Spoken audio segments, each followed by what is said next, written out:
So not a lot of people know this about me, but I went to a Spanish immersion school, which means that from age 5 to 14, every book and every class and every subject was taught in Spanish. And every morning, the entire student body would file onto the blacktop. We'd put our hands above our hearts like we were told. Our heads made a sunflower tilt toward the American flag, and we recited a colonizer's pledge in another colonizer's language. Juro fidelidad a la bandera de los Estados Unidos de América y a la república que representa una nación bajo Dios indivisible con libertad y justicia para todos. And this is how I learned devotion to my country. I asked my mom once why it was so important that a little black girl from the hood learned Spanish. She said, it's a black woman's duty to fatten her child's sack of cotton before the weigh-in. And this is how I learned to survive.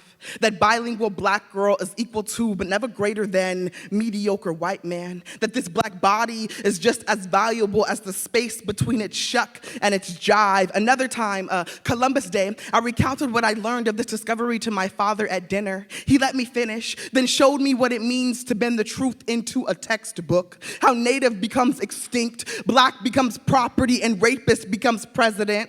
After president, after president, after president. And this is how I learned to question authority, that they will sever a man's tongue, then teach it to praise them in its native language. More recently, I watched Colin Kaepernick take a knee during the national anthem, and I thought, wow, why didn't I ever think of that?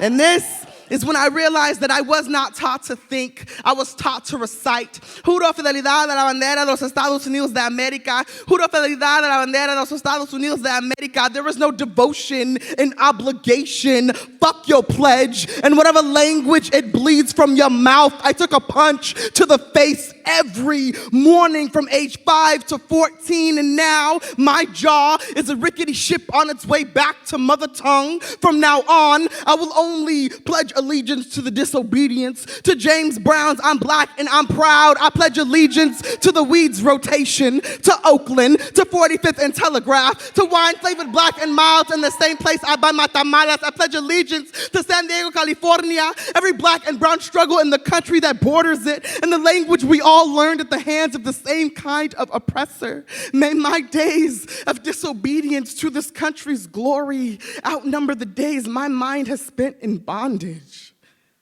So do you know what happens when you do the same thing over and over and over again? Nothing. Nothing happens until you stop.